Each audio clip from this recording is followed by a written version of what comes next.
Hello everyone, welcome to quality classes. आपण last time काय केलेलं, मॅथमॅटिकल लॉजिक्समधले आपण काहीतरी 1.2 घेतलेली ना एक्सरसाइज. तर आज आपण 1.3 घेऊयात. मला माहिती आहे मी लास्ट लेक्चरला म्हटलेलं की 2-3च सम घेऊयात, पण त्याचे 2-3 सम घेतले ना तर तुम्हाला कळणार आहे. पण ती एक्सरसाइज पण थोडीशी इम्पॉर्टंट आहे. 2-3 सम येतीलच, पण ते आपण लवकर संपवूयात आज. ओके, तर ती एक्सरसाइज कशावर बेस्ड आहे, ती एक्सरसाइज कशावर बेस्ड आहे तर त्याच्यामध्ये टॉपिक्स तुम्हाला दिलेले आहेत. क्वांटिफायर आणि क्वांटिफायर स्टेटमेंट म्हणजे काय, हे फक्त तो वर्ड आहे ना हा खूप मोठा वाटतो, त्याचा एवढा काही अर्थ लहान हे नाही आहे, काही एवढा टफ नाही आहे, इझी आहे तो. तर क्वांटिफायर त्यांनी सांगितले क्वांटिफायर म्हणजे काय आणि क्वांटिफायर स्टेटमेंट. क्वांटिफायर म्हणजे काय, काहीतरी स्टेटमेंट काहीतरी सिम्बल्स असते. म्हणजेच काय, हे बघा हा उलटा ई आहे ना, उलटा ई हा पण एक क्वांटिफायर आहे आणि हा उलटा ए आहे ना, हा उलटा ए हा पण क्वांटिफायर. हे क्वांटिफायर्स म्हणजे काय, जर कुठल्याही स्टेटमेंट असतील ना, कुठल्याही स्टेटमेंट असतील आणि त्या स्टेटमेंट देअर एक्झिस्ट ने जॉईन केले असतील तर त्याला म्हणतो, त्याला असं डिनोट केलं जातं उलट्या ई ने. आणि फॉर ऑल असं मेन्शन केलं असेल तर त्याला उलट्या ए ने डिनोट केलं जातं. म्हणजेच काय, मी तुम्हाला सांगतोस, आता एखादी स्टेटमेंट आहे, त्या स्टेटमेंटवरून तुम्ही एखादी व्हॅल्यू करेक्ट आहे, एखादी व्हॅल्यू एखादी म्हणजे दुसरी पण असू शकते, तिसरी पण असू शकते, ते चालेल, पण एखादी व्हॅल्यू करेक्ट आहे किंवा बरोबर आहे किंवा एखाद्या व्हॅल्यूमुळे ती कंडिशन सॅटिस्फाय होत आहे तर तिथे देअर एक्झिस्टचा रूल वापरला जातो. किंवा देअर एक्झिस्ट जिथे वापरला जातो तिथे एखाद्या कंडिशन सॅटिस्फाय होऊ शकते, दुसऱ्यामुळे पण होऊ शकते, तिसऱ्यामुळे पण होऊ शकते.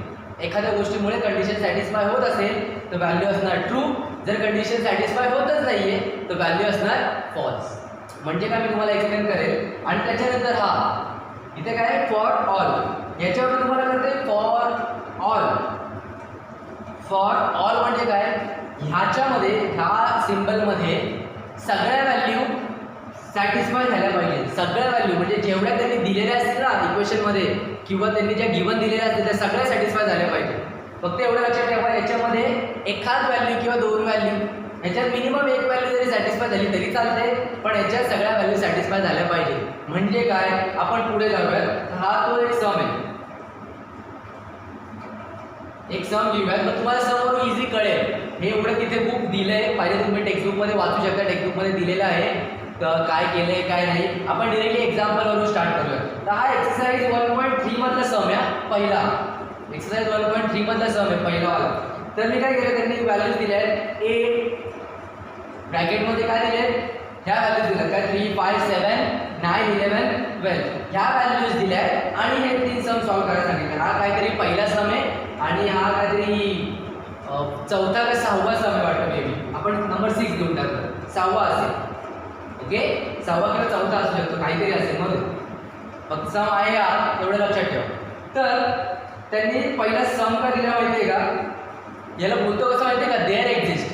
Okay, there exist x belongs to A, म्हणजे ए ची व्हॅल्यू एक्स मध्ये बिलॉंग करणार आहे. उलटा दिला आहे, कधी कधी असं देतात, कधी असं देतात, आपण बिलॉंग्स टू प्रोनाउन्स करणार त्याला. ओके, तर there exist x belongs to A such that x minus 8 is equal to 1. म्हणजे त्यांनी कंडिशन काय दिली आहे, x minus 8 is equal to 1 असेल तर ज्या वेळेस ती व्हॅल्यू सॅटिस्फाय करत असेल तर व्हॅल्यू ट्रूथ आहे, अदरवाईज फॉल्स. म्हणजे काय, आता ई मध्ये काय सांगितलेलं, देअर एक्झिस्ट. मी ई मध्ये काय सांगितलेले, कुठल्या तरी व्हॅल्यूमुळे, कुठल्याही व्हॅल्यूमुळे जर कंडिशन सॅटिस्फाय होत असेल तर ती व्हॅल्यू असते ट्रू. आता बघा, एक्स कुठे बिलॉंग्स टू ए ना, एची व्हॅल्यू काहीतरी 5, 7, 9 आणि 11 ह्या व्हॅल्यूज दिल्या आहेत. आता ह्या व्हॅल्यूसाठी ही कंडिशन वापरा. तर ही कंडिशन म्हणजे x minus 8 is equal to 1 ही कंडिशन सॅटिस्फाय कधी होईल, जेव्हा एक्सची व्हॅल्यू किती असेल, 9 ना. समजतंय, म्हणजे 9 ए मध्ये आहे आणि ए बिलॉंग करतो एक्सला. इन शॉर्ट आपण ए मधली व्हॅल्यू, ए मधली कुठलीही व्हॅल्यू, मग आपण काय करू, 9 घेऊया, इथे पुट करूया. 9 मायनस 1 इज इक्वल टू काय, 9 मायनस 8 इज इक्वल टू काय येणार आहे, 1 येईल ना.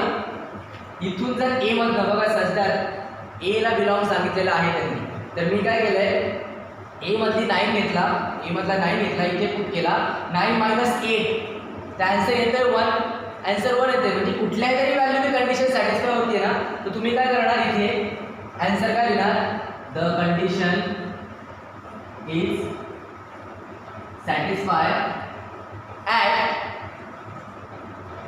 x is equal to, x belongs to A आहे ना, तर x इज इक्वल टू कुठे सॅटिस्फाय होते 9 ला. म्हणजेच काय 9 minus 8 is equal to 1. Condition satisfy होते, कंडिशन सॅटिस्फाय होते, समजतंय. ह्याच्यातलं तुम्ही म्हणाल तर 3 का नाही घेतला, 3 घेऊन बघा, कंडिशन सॅटिस्फाय नाही होते, 5 ने पण नाही होते, 7 ने पण नाही होते. पण मी तुम्हाला काय सांगितलं, देअर एक्झिस्ट मध्ये कुठल्या तरी एकाने जरी कंडिशन सॅटिस्फाय होत असेल तर ती व्हॅल्यू असते ट्रू. देअरफॉर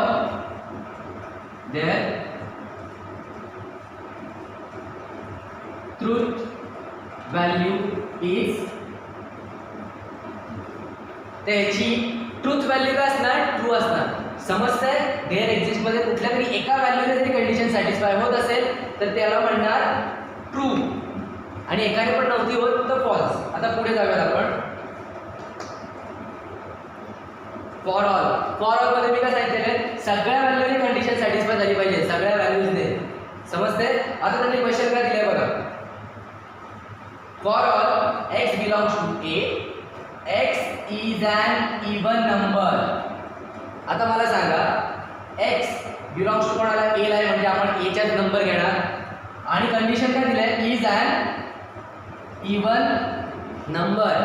पण तुम्ही म्हणाल सर इवन नंबर याच्यामध्ये फक्त 12 आहे, 12च आहे ना, हां 12 आहे, बाकीचे तर नाही आहेत. पण इथे तेव्हा त्यांनी काय सांगितलं, फॉर ऑल सांगितलंय, म्हणजे कंडिशन काय सॅटिस्फाय झाली पाहिजे, त्यांनी जी सांगितली आहे तीच सॅटिस्फाय झाली पाहिजे. पण तिथं होत नाहीये, होत नाहीये म्हणजे काय असणार, फॉल्स. समजतंय. गरम खूप होत आहे ते गरम. ओके, तर कंडिशन काय दिले, is an even number. Even number आहे, पण आपला हा रूल काय सांगतो, उलटा जो ए असतो तो काय सांगतो, सगळे व्हॅल्यू इवन आले पाहिजे. ह्याच्यामध्ये ह्याचा अर्थ काय असतो, सगळे, all, for all. For all हा याचा अर्थ असतो. तर त्यांनी काय सांगितलं, इज ॲन इवन नंबर, म्हणजे एक्स मध्ये सगळे इवन नंबर आहेत का, नाही. Therefore condition is not satisfy. तर तुम्ही काय करणार, कंडिशन इज नॉट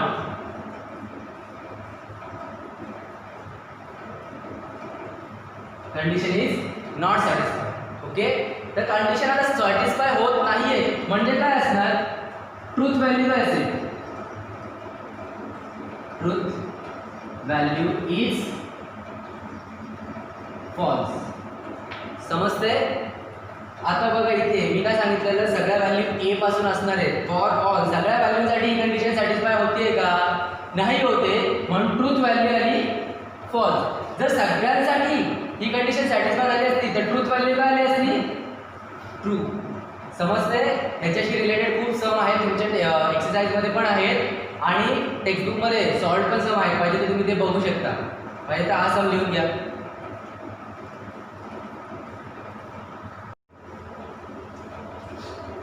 ओके, तर पुढे स्टार्ट करू आपण. पुढचा टॉपिक आहे ड्युअल नाव आहे, ड्युअल. तर हा एवढा टफ नाही, खूप इझी आहे, 2 मिनिटात होऊन जाईल आपला.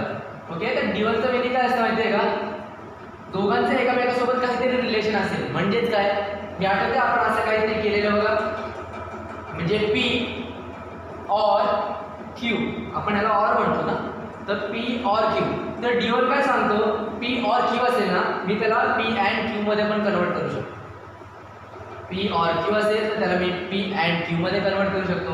तसं टी ऑर पी असेल तर मी त्याला सी अँड पी मध्ये करू शकतो. तुम्ही म्हणाल हा टी काय आला, हे पी आणि क्यू माहिती आहेत ना, हे स्टेटमेंट असतात, जे ट्रू स्टेटमेंट असतात. आपण स्टार्टिंगला गेलेल्या पहिल्या एक्सरसाइजमध्ये पी क्यू आर एस ते डिनोट करतात, तर ते आहे ते. ओके, तेच पी आणि पी इथे वापरलं. तर आता हा टी आणि सी काय आले, हे टी बघा आपण सेकंड लेक्चरमध्ये केलेलं, याला काय म्हणतात, टॉटॉलॉजी ना, आणि याला कॉन्ट्राडिक्शन. आठवतंय, टॉटॉलॉजी आणि कॉन्ट्राडिक्शन हे केलेले आपण. तर टॉटॉलॉजी ऑर पी ह्याला आपण काय लिहू शकतो, कॉन्ट्राडिक्शन अँड पी. म्हणजे हा जो स्टेटमेंट आहे ना ट्रू वाला, तो ॲज राहणार, टी सी मध्ये कन्वर्ट होणार किंवा सी टी मध्ये कन्वर्ट होणार, आणि जे आतमधले साईन आहेत ना और तो अँड होईल अँड तो ऑर होईल. हे इझी सम आहेत, हे इझी सम आहे, तुम्हाला कळते सॉल्व कसं करायचं. टेक्स्टबुकमध्ये दिलेले आहेत बघा, तुम्ही तिथे पण बघू शकता आणि तुम्हाला अजून इथे एक्सप्लेन करतो. ओके, तर ऑरचं काय होणार अँड, अँडचं काय होणार ऑर. ह्याला म्हणतो ड्युअल. खाली बघा टी, टी अँड पी आहे ना, तर अँडचं काय होणार ऑर होणार. Statement P P as it is राहणार, फक्त टीचं सी होणार. तुम्हाला एवढं लक्षात करायला होतं टॉटोलॉजी म्हणजे मी काय सांगितलेलं सगळ्या व्हॅल्यू ट्रू ना, सगळ्या व्हॅल्यू ट्रू, तर त्याचा ड्युअल चेंज होतो, तो चेंज का होणार फॉल्स. सगळ्या व्हॅल्यू फॉल्स, समजते. आणि साईन चेंज झाली एवढं लक्षात ठेवा. स्टेटमेंट ज्या असतील स्टेटमेंट चेंज नाही होत ड्युअलमध्ये, स्टेटमेंट चेंज नाही होत. म्हणजे स्टेटमेंट अशा चेंज होऊ शकतात, स्टेटमेंटची पोझिशन चेंज होऊ शकते पण स्टेटमेंटची ट्रूथ व्हॅल्यू चेंज नाही होणार आहे, समजते. पी क्यू राहू शकतो किंवा क्यू इथे येईल पी तिथे जाईल असं होऊ शकतं, पण त्याची ट्रूथ व्हॅल्यू जसं इथे टॉटोलॉजी आहे कॉन्ट्राडिक्शन आहे तसं यांची चेंज नाही होणार, समजते. असं चेंज होऊ शकतं. आणि इथे टॉटोलॉजी आहे, टॉटोलॉजी कॉन्ट्राडिक्शनमध्ये कन्वर्ट होणार, कॉन्ट्राडिक्शन टॉटोलॉजीमध्ये कन्वर्ट होईल आणि त्यांचे मधले सिम्बल चेंज होणार आहे. एवढा डिफरन्स आहे. आपण डिरेक्टली समवर जाऊ. हे जे जेव्हा सम एक्सप्लेन करतो ना, इथे मुलांना थोडं थोडं कळतं, काही मुलांना कळतं, काहीच कळत नाही. हे जेव्हा आपण सम घेतो ना तेव्हा सगळ्यांना कळतं. आपण सम घेऊयात. ओके, तर एक्सरसाइज 1.3, एक्सरसाइज 1.3 मधला हा कुठला तरी थर्ड सम आहे आणि हा 7th सम. ओके, तर बघा इथे काय दिलंय पी और क्यू दिलाय ना, पी और क्यू दिलाय अँड आर और एस दिलेला आहे आणि त्यांनी काय सांगितलं त्याच्यामध्ये ड्युअल यूज करा. हा एक्सरसाइज मधला सम आहे, सेकंड मधला काहीतरी थर्ड आहे आणि सेकंड मधला 7th आहे. ओके, तर हा सम दिलाय तर याच्यावरती ड्युअल कसं अप्लाय करणार. पी मी काय सांगितलं स्टेटमेंट ॲज इट इज राहतात, ड्युअल अप्लाय केलाय तर ऑरचं काय होणार अँड झालंय, क्यू ॲज इट इज, अँडचं काय होणार ऑर झालंय, त्यानंतर परत ब्रॅकेट, ब्रॅकेटच्या आत काय आर ॲज इट इज, ऑरचं काय झालं and S as it is. काय नाही केलंय एवढंच आहे बघ, ड्युअल केस सांगतो. ओके, आणि आता पुढे जाऊया. पुढचा सम 7वा. हे इझी आहे, काही एवढं एक्सप्लेन करायची गरज नाही तिथे. आता इथे बघा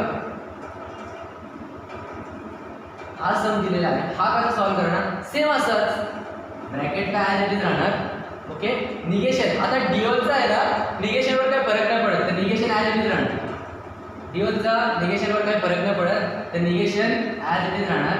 त्यानंतर ब्रॅकेट मी काय सांगितलेलं स्टेटमेंट पण ॲज इट इज राहतात, स्टेटमेंट ॲज इट इज म्हणजे पी. आता इथे काय आहे ऑर आहे तर चेंज काय होणार अँडमध्ये ना, तर अँडमध्ये चेंज होणार. ब्रॅकेट कंप्लीट, मोठा ब्रॅकेट पण कंप्लीट झाला. त्यानंतर इथे काय आहे अँड आहे तो कशात कन्वर्ट होणार ऑरमध्ये, तो झाला ऑरमध्ये. परत ब्रॅकेट आता ओपन करा, स्टेटमेंट पी पी, इथे काय ऑर तो कशात कन्वर्ट होणार अँडमध्ये. इथे आला आता निगेशन, मी काय सांगितलं निगेशनवर काय फरक नाही पडत, निगेशन ॲज इट इज लिहून घ्या. परत ब्रॅकेट, हा ब्रॅकेट ओपन केला आता आपण क्यू काय स्टेटमेंट आहे, क्यू ॲज इट इज राहणार, समजते. त्यानंतर आता इथे बघा काय अँड आहे तर तो कशात कन्वर्ट होणार ऑरमध्ये, ऑरमध्ये कन्वर्ट झालाय तो.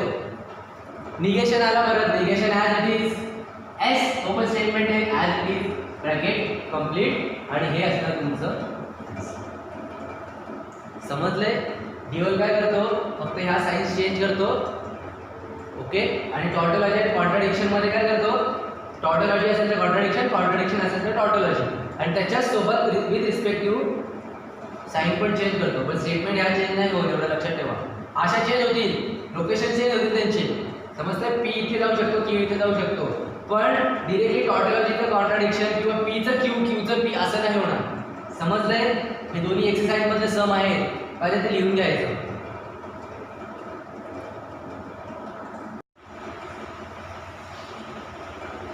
ओके, याच्या पुढचा टॉपिक काय आहे निगेशन. त्याने निगेशनला काय सांगितलेलं कसं सॉल्व्ह करणार किंवा त्याचे काय रूल्स दिलेत ते. ओके, तर ते सॉल्व्ह कसे करणार त्याच्यावरती आपण 2 सम घेतलेत एक्सरसाइजचे, ते पण एक्सरसाइजमध्ये सम आहे. तिसऱ्यातले काय ते पहिला आणि दुसरा काहीतरी 5th असेल आम्ही 5th असू शकतो. ओके, तर तो सॉल्व्ह कसा करणार त्यासाठी आपल्याला रूल्स पाहिजे ना. तर निगेशन म्हणजे कुठलीही व्हॅल्यू दिली असेल ना त्याच्यावरती निगेशन अप्लाय केलं तर निगेशन अप्लाय केल्याच्या नंतर मिळणारी इक्वेशन कशी असते असतील किंवा मिळणारे स्टेटमेंट्स कशा असतील तर त्या सांगितलेल्या आहेत. ओके, तर आपण काय करणार, सर्वात पहिले आठवते कंजंक्शन ॲड मध्ये केलेलं आपण. ॲड म्हणजे कंजंक्शन ना, त्या ॲड मध्ये काय असतो, पी, हे जाऊ द्या, पी अँड क्यू ना, म्हणजेच कंजंक्शन. आणि त्या कंजंक्शनवर त्यांनी काय अप्लाय केलंय, निगेशन, म्हणून इथे निगेशन. समजते, या ॲड वरती त्यांनी निगेशन अप्लाय केले, म्हणजे या कंजंक्शनवर निगेशन अप्लाय केले, म्हणून कंजंक्शन, निगेशन ऑफ कंजंक्शन असं म्हणतो. ओके, तर आपण कंजंक्शनवर काय निगेशन अप्लाय करूया. तर काय होणार, ही निगेशनची साईन आतमध्ये मल्टिप्लाय होईल ब्रॅकेटच्या. तर पी ला मल्टिप्लाय झाली तर P, negation of P. Q ला मल्टिप्लाय झाली तर निगेशन ऑफ क्यू. आणि इथे जो ॲड होता तो ऑर मध्ये कन्वर्ट होतो, एवढंच, बाकी काय नाही. आता कंजंक्शन असेल तर डिसजंक्शन काय असेल, त्याच्यात उलटं. म्हणजे काय, डिसजंक्शन काय होतं, ऑर आलं, ऑर वरती काय केलंय, निगेशन अप्लाय केले. तर निगेशन पी वर अप्लाय होणार, निगेशन क्यू वर अप्लाय होणार, दोघांवर अप्लाय झाले. आतमध्ये साईन कुठली आहे, ऑरची, ती चेंज होणार ॲडमध्ये. काय नाही, एवढं इझी आहे थोडं. आणि त्यानंतर पुढे फक्त तुम्हाला ग्रॅमॅटिकली कसं सॉल्व करायचं हे त्याच्यावरती डिनोट केलं, आणि त्याच्यावरती ठरलं जाणार आहे तुम्हाला सम जमतील का. ओके, म्हणून म्हटलं याची जास्त प्रॅक्टिस करा, ग्रामर वाईज इझी आहे असं. ओके, आता पुढे जाऊया, निगेशन ऑफ कंडिशनल. आठवते आपण 5 केलेले ना topic, conjunction, disjunction, conditional, biconditional आणि लास्टला होतं निगेशन. निगेशनच अप्लाय करतोय, मग उरले 4. तर निगेशन कोणाला अप्लाय करणार, कंडिशनलवर. तर काय करणार, कंडिशनल काय होता, तो इफ देन वाला आठवतंय. तर काय होता, मध्ये सिंगल ॲरो होता, त्याच्यावरती निगेशन अप्लाय केले.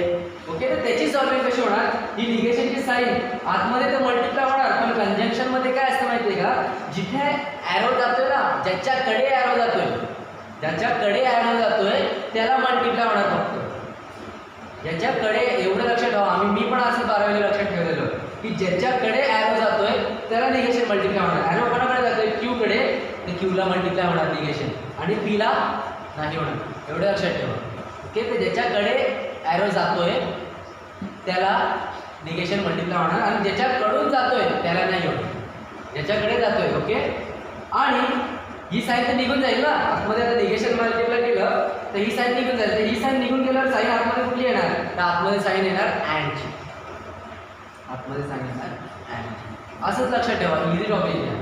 त्यानंतर negation of biconditional. Biconditional काय होतं, इथे सिंगल ॲरो होता, इथे डबल ॲरो आहे. ओके, समजते.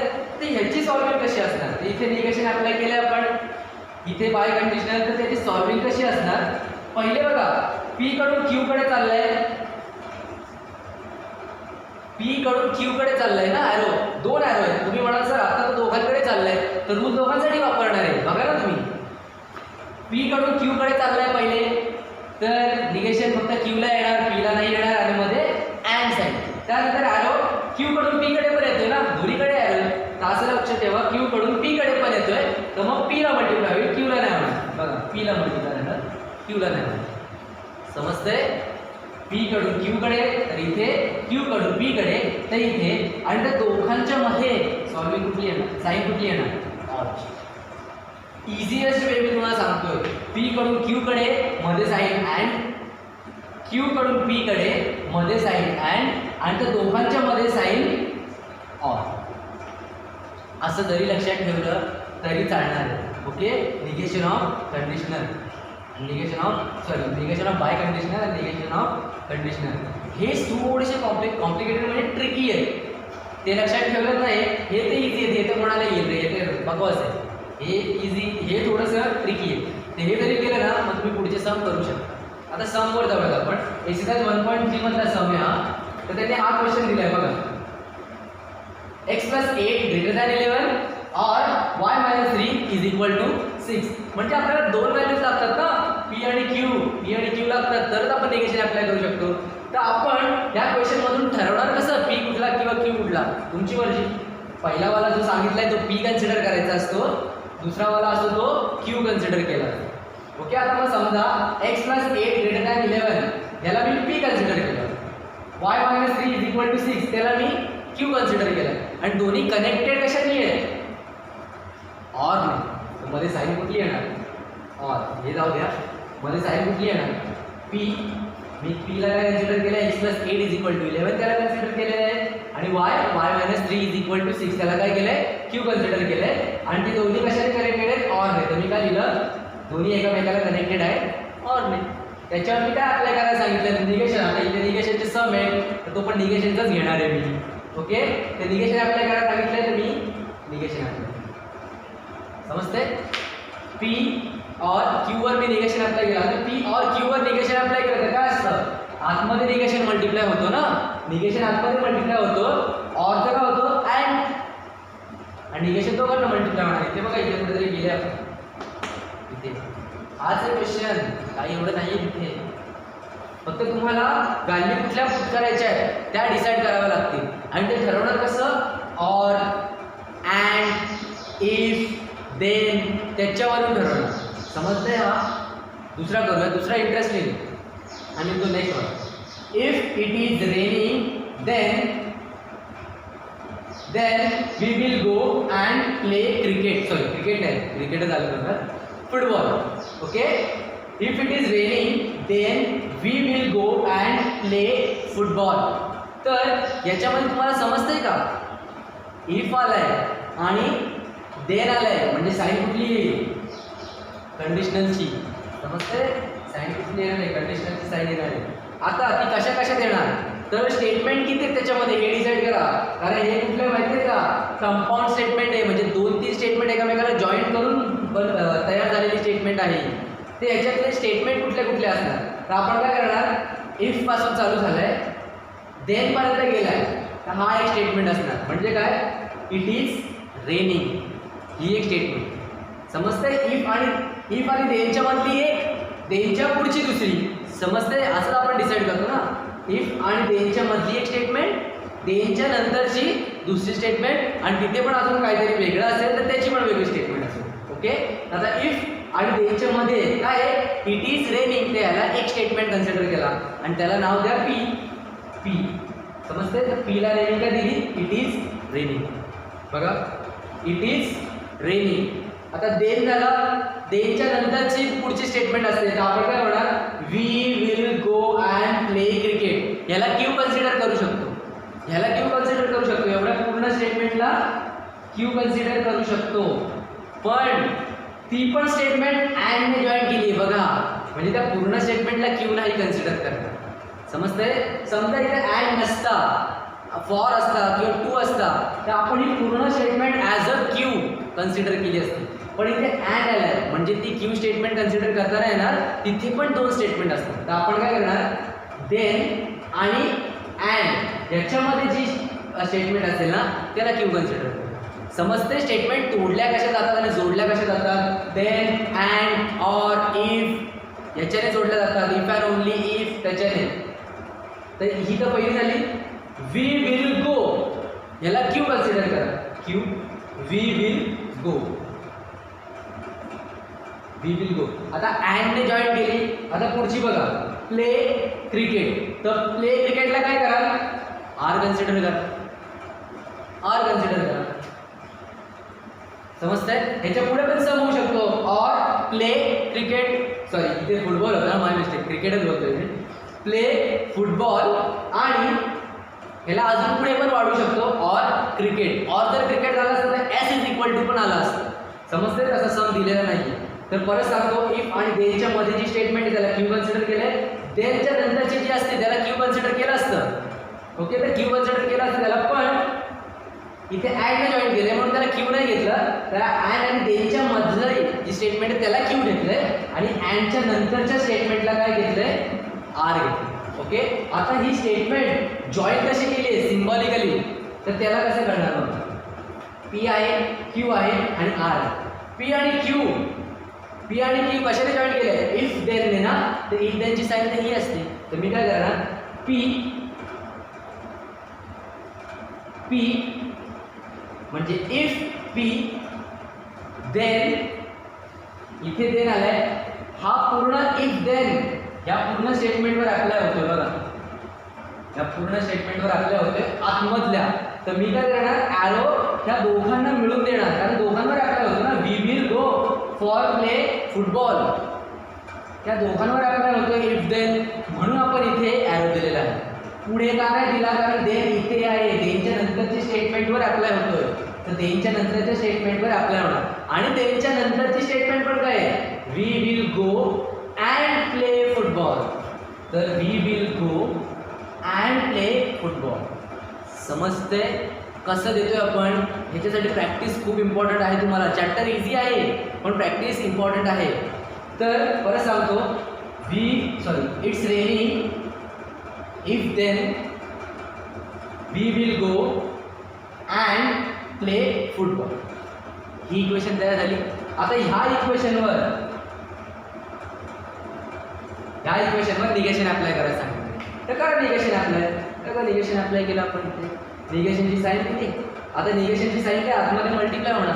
आता इथे बघा, निगेशनची साईन जर इफ देन मध्ये मल्टिप्लाय होती तर काय होतंय, निगेशनची साईन इफ देन मध्ये मल्टिप्लाय होती तर काय होतं, ज्याच्याकडे ॲरो जातो, मी ते पण सांगितलं, ज्याच्याकडे ॲरो जातो त्याला मल्टिप्लाय होते निगेशनची साईन. आणि मध्ये साईन येते, मध्ये कुठला हे कुठला सिम्बॉल येतो, अँडचा. ज्याच्याकडे ॲरो जातोय त्याच्याकडे निगेशनची साईन जाते. आता ॲरो कोणाकडे जातो, ह्या पूर्ण ब्रॅकेटकडे ना, तर त्या पूर्ण ब्रॅकेटला निगेशनची साईन आली बघा. आणि मध्ये काय आला, अँड. मध्ये काय आलाय, ओके, मध्ये आला अँड. तो P and as it is राहिला. आणि ही निगेशनची साईन आतमध्ये मल्टिप्लाय होणार. निगेशनची साईन आतमध्ये मल्टिप्लाय होणार नाही, आतमध्ये काय आहे, अँड आहे. आतमध्ये जर अँड आहे तर त्या अँडचं काय होणार, ऑर. आणि निगेशन काय होणार, दोघांना मल्टिप्लाय होणार. समजतंय जसं इथे झालं अँड होतं ना, अँड आहे, अँडची साईन ऑर होणार, निगेशन दोघांना. समजलंय हे. इथे ज्याच्याकडे ॲरो जातोय त्याच्यासाठी हा रूल वापरलेला आहे. आणि त्याच्यानंतर आतमध्ये निगेशन गेल्याच्या नंतर या ब्रॅकेटसाठी अँडचा वापरलेला आहे. समजते, इझी टॉपिक आहे, पाहिजे तर तुम्ही लिहून घ्या.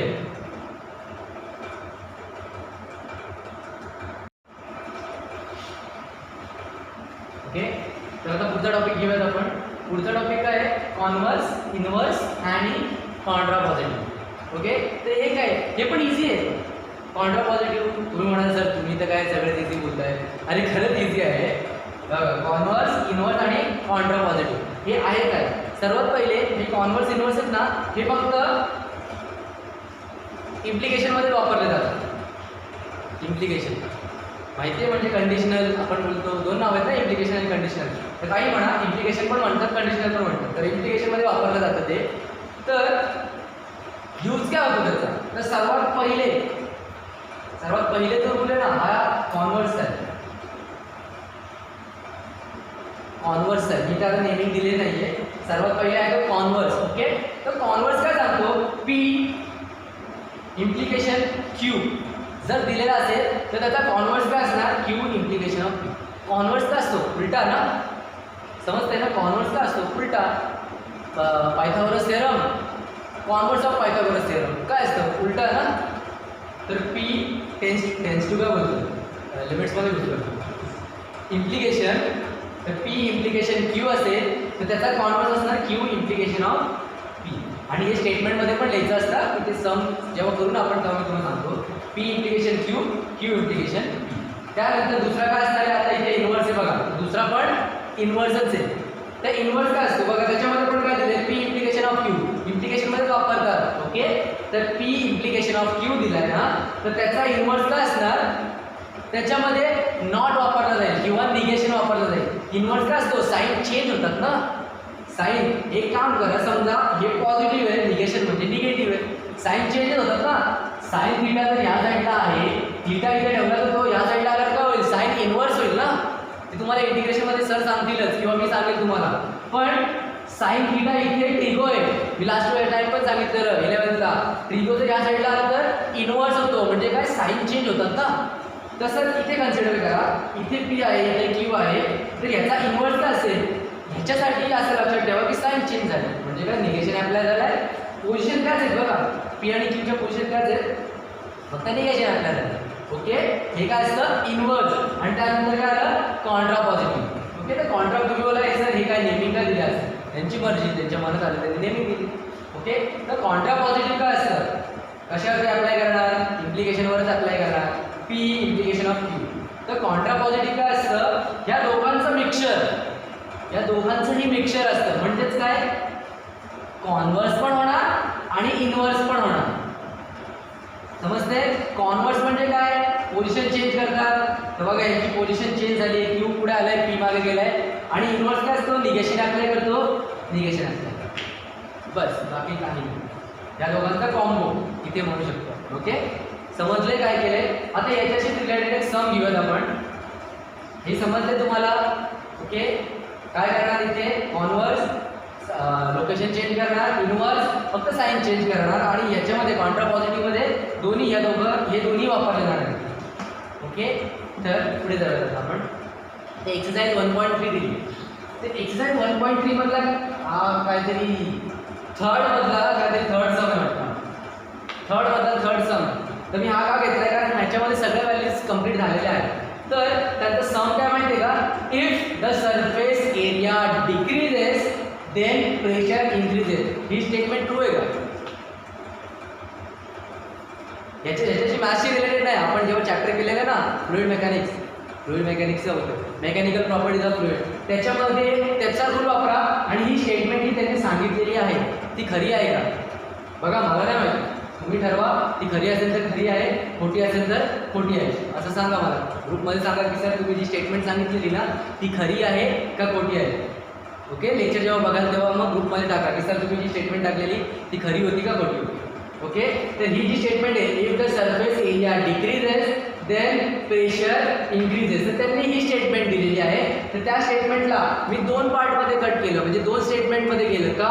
इफ पासून चालू झालाय आणि देनच्या पुढची वेगळी स्टेटमेंट. इफ आणि देन आहे ना, दोघांना जॉईंट केले. ओके, तर इफ आणि देनच्या मधलं काय असणार, पहिली स्टेटमेंट.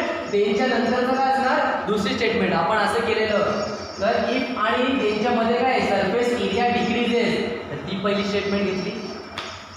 देन प्रेशर इंक्रीजेस, तर ती दुसरी स्टेटमेंट घेतली. आता त्यांनी ह्याच्यामध्ये काय सांगितलंय, कॉन्व्हर्स, इनव्हर्स आणि कॉन्ट्रा पॉझिटिव्ह याची व्हॅल्यू फाइंड आउट करा तिघांची. तर मी काय केलं, ही जी स्टेटमेंट आहे इफ आणि देन वापरले, दोन्ही स्टेटमेंट वापरून आपली इक्वेशन तयार केली. Surface area decreases pressure increases if then, बघा तेच आहे, if then surface area decreases pressure increases आपल्याला मिळाले. आता याच्यावर आपल्याला काय, कॉन्व्हर्स, इनव्हर्स आणि कॉन्ट्रा पॉझिटिव्ह अप्लाय करायचे आहे. ओके, तर आपण काय करणार, सर्वात पहिले कॉन्व्हर्स. तर ह्याचा कॉन्व्हर्स काय असतो, ह्याचा कॉन्व्हर्स काय असतो, लोकेशन चेंज होतं ना, पहिले लोकेशन चेंज होतं म्हणजे त्यांची पोझिशन चेंज होते फक्त, बस बाकी काही नाही. आज ते जाणार, क्यू पुढे आला, पी मागे गेला. तर एवढंच सोडून यायचं नसतं एक्झामला. हे तर कोणीही करतं, सर आम्हाला एवढं माहिती होतं.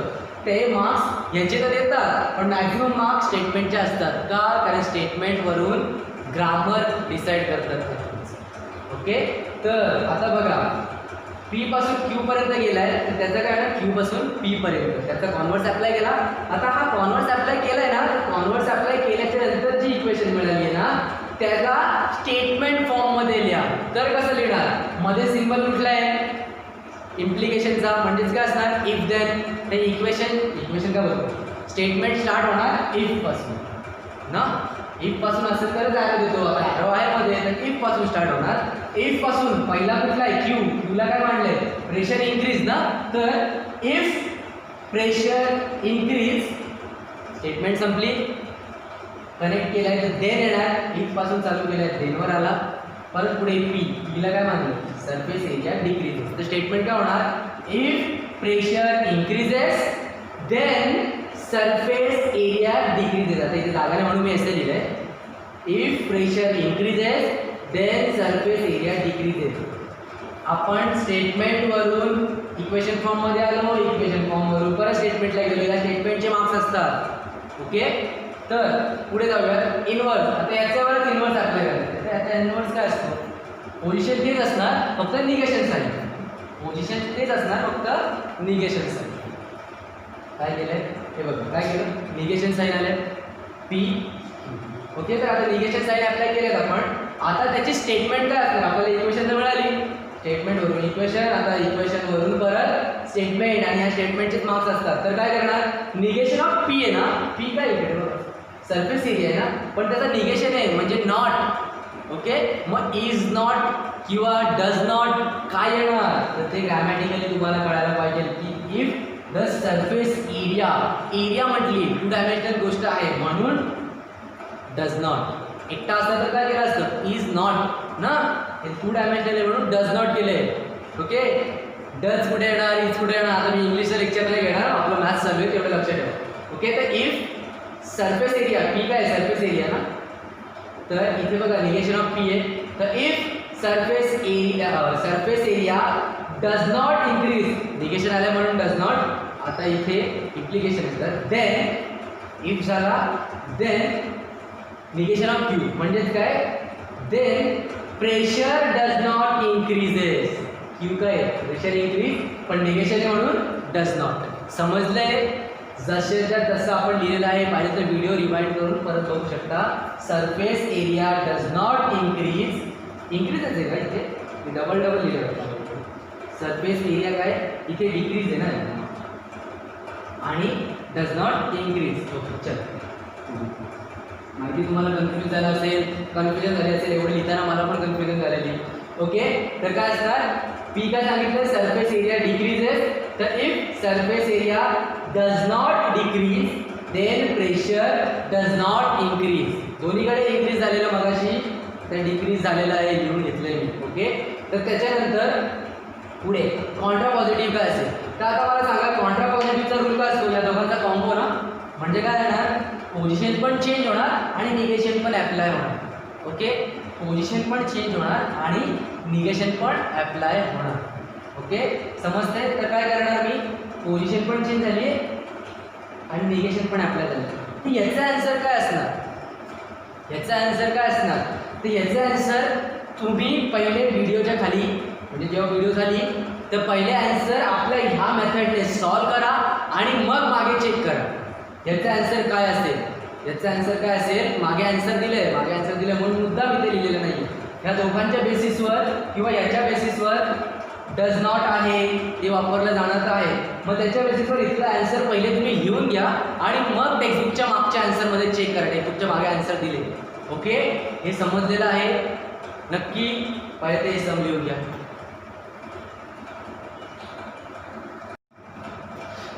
ओके, हे तर समजलेलंच होतं तुम्हाला, आत्ताच आपण घेतलेलं. तर मी हे सांगतोय की 5 एक्सरसाइज आहेत यामध्ये. तर ही तर थर्ड एक्सरसाइज तर आता झालीच आहे, म्हणजे प्रत्येक सम आपण घेतलेला आहे. आणि याच्याबरोबर 1.4 मधले पण 2-3 सम घेतले जातील, पण इम्पॉर्टंट आहे एक्सरसाइज 1.5. म्हणजे टेक्स्टबुकमध्ये तुम्ही जर बघाल ना तर 1.5 एक्सरसाइज दिलेलीच नाही, डिरेक्टली त्यांनी स्टार्ट केलेलं आहे 1.5. तर त्याचे आन्सर्स दिलेत मागे, पण ती एक्सरसाइज चालू नाही केलेली. ओके, तर आपण काय करणार आहोत, त्याच्यानंतर 1.3 तर झालं आहे, 1.4 आपण नेक्स्ट लेक्चरला करूयात. ओके, तोपर्यंत स्टडी करा, हे सगळं रिवाईज करा. Okay, all the best.